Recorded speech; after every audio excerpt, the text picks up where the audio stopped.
धैर्य रखिए बाबा, एकदम न्याय के लिए हम लोग लड़ेंगे। धैर्य रखिए, न्याय की आवाज को मजबूत करेंगे। धैर्य रखिए थोड़ा।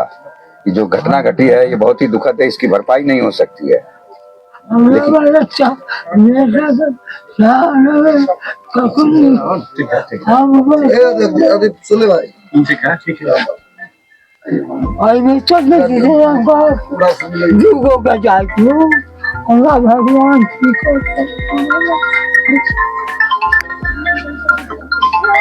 गायघाट थाना क्षेत्र के चुरनिया गांव में 17 मार्च की रात्रि के लगभग 12 बजे के आसपास एक रेड करने के लिए पुलिस पहुंचती है गायघाट थाना।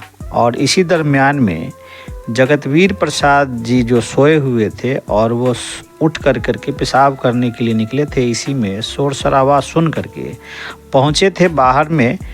तो अचानक जो है देखा कुछ लोग की हलचल है, उसमें पुलिस प्रशासन को भी देखा तो उन्होंने पूछा कि क्या है पूरा मामला और क्यों जो है रेड करने के लिए आए हैं। इसी तरह की कहा सुनी और बातचीत के क्रम में थानाध्यक्ष ने अपने सर्विस रिवॉल्वर से फायरिंग करना शुरू कर दिया और इस दरमियान में जगतवीर राय की मृत्यु हो जाती है उस गोली से। देख रहे हैं जगतवीर के ऊपर में किसी तरह का कोई आपराधिक मामला भी नहीं है, 107 भी नहीं है। साधारण से परिवार में रहने वाले सबसे मिलजुल के रहने वाले लोग हैं। फटे हुए हाल में इनका जीवन है, साधारण सा परिवार है, बच्चा उनका है। परिवार का हालत देख लीजिए किस तरह से है। जनहित अभियान के राष्ट्रीय संयोजक श्री राज नारायण जी स्पॉट पर पहुंचे हैं और पीड़ित परिवार की हालत जानने के ख्याल से पहुंचे हैं। सुनते हैं विस्तार से।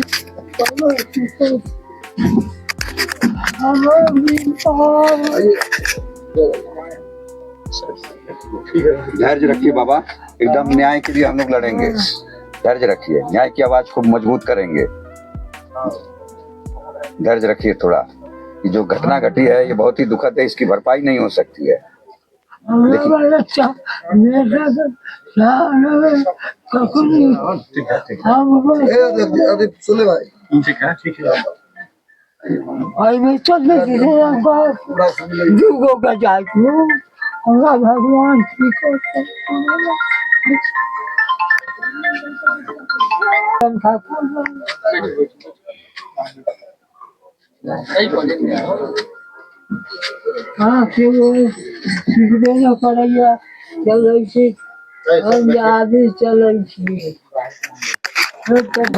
पूरा क्या था इसका? मामला यहाँ ये था कि किसी दूसरे व्यक्ति पर पूर्व में FIR था, उस व्यक्ति पर वारंट निकला हुआ है। जो व्यक्ति पर वारंट निकला वो व्यक्ति गांव से 1-1.5 साल पहले पूरे फैमिली के साथ घर में ताला मार के चला गया और उसके बाद उनका घर इनके घर से 3-4-5 घर पश्चिम पड़ता है, लेकिन सामने वाला घर में जब पुलिस प्रशासन के लोग जब पीछे से जब घुसा, उसमें जो उस घर की जो महिला और पुरुष सब सोए हुए थे, तो जब लोग देखा कि हमारे पास कुछ है नहीं, हमारा कोई मुकदमा मामला तो है नहीं, इसीलिए जब जगतवीर बाबू यहीं से सोए हुए थे इस घर में, तब थोड़ा आगे जाकर पेशाब करने के लिए जब बैठे तो देखे कि दूरा पर जो है से कुछ लोग है। तो अभी गए वहां गए तो कहे कि आप जिसके घर में घुसे हैं इस पर क्या मामला है, हमको थोड़ा बताइए, बस यही पूछना है। और वो थाना प्रभारी उनको जो है जगतवीर बाबू को तुम ताम किया और आवेश में आकर माधर चोट लोअर सीना पर गोली ठोक दिया। एक गोली तो हो गया, दूसरा गोली जब वो चलाया तो जगतवीर बाबू जिनके दरवाजा पे घटना हुआ उनकी बच्ची उनको ऐसे पकड़ा, कहा कि पापा मार दे तुम। बस वो जैसी टेढ़ हुआ कि सेकंड गोली उनको न लग, वो बच गए और मवेशी को जाकर भैंस को लग गया। अब मात्र वहां 4 ही आदमी था, दूसरा कोई आदमी नहीं था। और थाना प्रभारी ये तय है कि दारू पिए हुआ था और दारू पी के ऐसा घटना किया है। इससे पहले तो और हमको लगता है कि अभी 27-28 फरवरी को ही इस गायघाट थाना में आया है और आई में भी घटना करके आया है। और इसके बाद टोल प्लाजा पे आज से 5-7 दिन पहले 2 लड़का पास कर रहा था। टोल प्लाजा वाला आने जाने के क्रम में उसको जो है से दोनों लड़का को बड़ा मार मारा टोल प्लाजा वाला। और जब आवेदन लेके जब गायघाट थाना में गया तो उसको गाली देके भगा दिया। और जब टोल प्लाजा वाला कुछ देर में आया तो उसका आवेदन लेकर दोनों को पकड़ कर जेल भेज दिया। एक बेरुआ में ही एक आदमी को घर में गया था घुसने, तो वो भी कुछ पूछा तो उसको भी मार बैठा है। ये थाना प्रभारी नहीं, ये जल्लाद है, ये डाकू है। इसको जो है मतलब फांसी की सजा होना चाहिए। ऐसे लोगों को स्पीड ट्रायल चला के तत्क्षण फांसी होना चाहिए, ताकि प्रशासन के ऊपर जो काला चिन्ह लगा है, जो जीवन में ऐसे कोई प्रशासन गलत नहीं करे। नहीं तो ऐसे क्या होगा, मनोबल बढ़ता चला जाएगा, समाज के अच्छे से अच्छे लोगों के साथ अगर होता चला जाएगा। सबसे पहले हम लोग मानव है, उसके बाद जाति। कोई ना कोई जाति में तो पैदा लोग लेता है, इसको हम आप नहीं मिटा सकते, लेकिन नीति सिद्धांत और धारा होना चाहिए हर आदमी को। आज इनका बात, इस साल भर पहले जगतवीर बाबू का एक साल कुछ महीना पहले इनकी पत्नी बिजली के करंट से मर गया। और उसके बाद एक हत्यारा थाना प्रभारी के द्वारा सीना में गोली मार दिया गया। और बताइए, कोई भी आदमी को आप समझ सकते हैं, हम सब बाल बच्चे वाले लोग हैं। हमारे अगर सामने में अगर हमारा बेटा का अर्थी उड़ता है, हमारे पुतोह का अर्थी उड़ता है, हमारी बेटी का अर्थी उड़ता है, तो हमारे लिए कितना सर्वनाश इनके दिल पर जो बीतता होगा, शायद हम आप सब लोग समझ सकते हैं।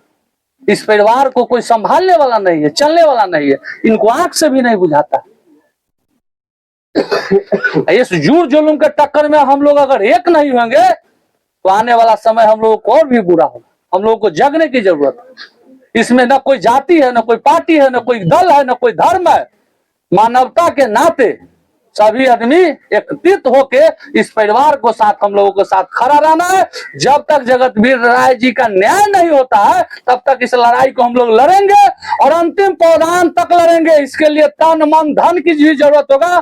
चंदा चुटकी करके इस परिवार को हम लोग, जब तक न्याय नहीं मिलेगा तब तक इस संघर्ष को, इस लड़ाई को हम लोग छोड़ने वाले भी नहीं है।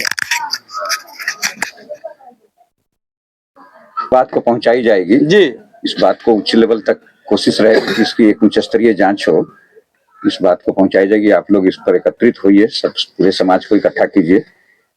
और पुलिस की ये तो तानाशाही है, पुलिस को इस तरह का व्यवहार नहीं करना चाहिए। जैसा कि मैं यहाँ आके महसूस कर पा रहा हूँ, इनके घर में अब कोई है नहीं, आप लड़का हुए उनके। जी जी, इधर आ जाइए, आइए इधर, बैठो, बैठ जाओ, कोई बात नहीं, बैठ जाओ। क्या नाम है आपका? ललन कुमार। ललन कुमार। क्या करते हैं आप? खेती गृहस्थी देखते होंगे। घटना की जानकारी तो आपको बाद में पता चलेगी, आप तो सोए होंगे, रात मध्यरात्रि था। घटना हुआ तो पिताजी अंदर सो गए थे, हम बड़े भाई जी यहाँ पे सो गए थे, दादाजी वहाँ पे सो गए थे। पिताजी देश छोले टॉयलेट करने के लिए, जब देश छोले तो बड़े भाई जी सो गए थे। तो वो समर शादी जैसे पिताजी वहाँ पे टॉयलेट कर रहे थे, तो पिताजी वहाँ पे चढ़ा हुए तो बड़े भाई जी उठ गए। हल्ला हो रहा था तो बड़े भाई जी उठ गए, पिताजी वहाँ से थोड़ा आगे बढ़ गए। बड़े भाई जी मुझे फोन हो रहा से, बाबू पापा आगे जा रहा है। तो भाई जी आगे वो सब पीछे, तो मैं उठ गए। वहाँ पे गए तो फायरिंग हो रहा था, तो हम वहाँ पहुँचे तो पिताजी वहाँ पुल के सामने खड़ा था, तो पुलिस वाला फायरिंग कर दिया मेरे पिताजी के सीना में। तो हम सब पहुँचे तो गाड़ी चालू किया हुआ था, तो फरार हो गया। पुलिस वाले भाग गए सब? जी हाँ, सब। एक फैक्ट फाइंडिंग रिपोर्ट बना के जो लोग भी देख रहे हैं, एक अच्छी रिपोर्ट बना के मानवाधिकार आयोग से आग्रह करने की जरूरत है कि इस पूरे घटनाक्रम का और इस पुलिस की गुंडागर्दी का एक उच्च स्तरीय जांच करे और राज्य सरकार से मांग कीजिए कि इसकी न्यायिक जांच हो। पुलिस की वर्दी में जिस तरह का व्यवहार हो रहा है, या बिल्कुल गुंडा भी इस तरह का व्यवहार नहीं करता जिस तरह से पुलिस कर रही है। जिले का पुलिस कप्तान इस पर कोई बहुत बड़ी मदद नहीं कर पाएगा। इसके लिए उच्च स्तरीय जांच की सख्त आवश्यकता है। जैसा कि मैं यहाँ आया और कई लोगों से मिलने के बाद लगातार मैं सुन रहा हूँ कि कभी इस गांव में, कभी उस गांव में, कभी उस गांव में इस तरह की घटना घट रही है। तो राज्य के गृह मंत्री से भी मैं मांग करता हूँ कि राज्य का गृह मंत्री इस विषय को संज्ञान में ले और इसकी उच्च स्तरीय जांच एक अलग से टीम गठित करके इसको कराए और दोषी पुलिसकर्मियों पर सख्त से सख्त कानूनी कार्रवाई करे और जिस परिवार की इतनी बड़ी अपूरणीय क्षति हुई है उसे उचित मुआवजा भी प्रदान करे और उसको न्याय भी दिलाने का काम करे। देखिए, जो घटना घटी है गायघाट में, खास करके ये पुलिसिया जुर्म है और यह पहली कोई घटना नहीं है मुजफ्फरपुर में और खास करके बिहार में। ये तो जो पुलिस है ये पुलिस के रूप में गुंडा है और जब तक इसको शांत नहीं किया जाएगा तब तक आम आवाम में चैन नहीं आएगा। बिहार सरकार के जो माननीय मंत्री हैं, गृह मंत्री सम्राट चौधरी जी, वो आखिर चाहते क्या है, उनकी इच्छा क्या है कि बिहार से ये जो बहुजन समाज के जो गरीब लोग हैं ये छोड़ दे क्या? तो मैं बालक नाथ सहनी आपके चैनल के माध्यम से आगाह करता हूं कि यदि समय रहते सचेत नहीं हुए तो ईंट से ईंट बजा दी जाएगी। हम लोगों ने चूड़ियां नहीं पहन रखा है कि आप हमारे सीने में गोली मारिएगा और हम चुप बैठेंगे। इसकी उच्च जांच होगी। आदरणीय हमारे राजनारायण सर आए हुए हैं, हम लोग इस मैटर को लेकर के बहुत आगे तक जाएंगे और मैं तमाम गायघाट के जो बहुजन समाज के लोग हैं खास करके उनसे मैं अपील करता हूं कि यदि हाथों में चूड़ियां पहन रखे हो, यदि हाथों में चूड़ियां पहन रखे हो तो वह दिन दूर नहीं है कि तुम्हारी बेटियों को, तुम्हारी बहन को ये सामंती ताकतें घर से घसीट घसीट करके ले जाएगी। यदि तुम्हारे अंदर साहस है, ताकत है और खून में आज भी यदि जरा सा गर्मी बचा हुआ है तो इस लड़ाई को उस समय तक लड़ो जब तक अंजाम नहीं मिल जाता है, जब तक इस पीड़ित परिवार को न्याय नहीं मिल जाता है। और ऐसे लोगों से मैं अपील करूंगा जिन्होंने चूड़ियां पहन रखा है और जो दलाल टाइप के लोग हैं इस लड़ाई में नहीं है, उनके लिए बेहतर रहेगा ताकि हम लोग लड़ाई लड़ने चले हैं, चूड़ियां नहीं पहन रखे हैं, सीने में तुमने गोली मार दिया। क्या स्थिति है इस परिवार का आज के डेट में? क्या दशा हमारे परिवार का है? तुम्हारा जब मन करेगा, जहां मन करेगा। अभी जो सकरा में घटना घटी, एक सरपंच साहब घसीट घसीट करके मारा गया कुछ दिन पहले बंदरा में, अभी कुछ दिन पहले देवरिया की घटना है। परिवार की हमारी महिलाओं को जो है नंगा करके पुलिस द्वारा जुर्म किया जाता है। और मैं खास करके इस बिहार के तमाम जो बहुजन समाज के रहनुमा लोग हैं, जो MP MLA बने हुए हैं, राजनेता बने हुए हैं, मैं उनको आगाह करता हूं कि तुमने अपने परिवार को तो मजबूत कर लिया हमारे वोट के बल पर और हमें तुमने कमजोर छोड़ दिया है। तो वह दिन दूर नहीं है कि तुमको सबक सिखाएंगे हम लोग। आने वाला समय तुम्ही पर हमारा जो है कि एम रहेगा। बालक नाथ सहनी, मुजफ्फरपुर। आज मृतक के जो माने गोलीकांड के मृतक थे उनके परिजन से माने मिलने आए हैं, क्या कहेंगे? मुझे इस गांव में आके बहुत ताज्जुब लगा कि पुलिस आज भी मतलब पुलिस के की जो कर्तव्य है, पुलिस का जो अधिकार है उसका दुरुपयोग पुलिस ने किया है। वर्दी के आड़ में उन्होंने एक तरह से कहिए गुंडागर्दी किया है। एक सामान्य नागरिक को, एक गरीब आदमी को मध्य रात्रि में सीधे सीने में गोली मार देना या कहां तक जायज है? हम तो इस सरकार से मांग करते हैं, इस राज्य के गृह मंत्री से मांग करते हैं कि इसकी आप एक कमेटी बना के उच्च स्तरीय जांच कराइए। पुलिस की तानाशाही और गुंडागर्दी बढ़ गई है।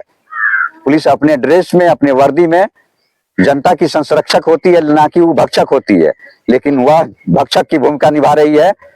राज्य को संभालना है। अगर गृह मंत्री जी आप राज्य के गृह मंत्री हैं तो इसकी उच्च स्तरीय जांच करा के दोषियों पर सख्त कार्रवाई कीजिए और इस पीड़ित परिवार को उचित मुआवजा देकर उनके जीवन को सरल और सुगम बनाइए। अगला क्या कदम रहेगा सर? अब इस गांव के लोग मीटिंग करके आगे उच्च स्तरीय जांच करने की मांग करेंगे, प्रबुद्ध लोगों की बैठक करेंगे।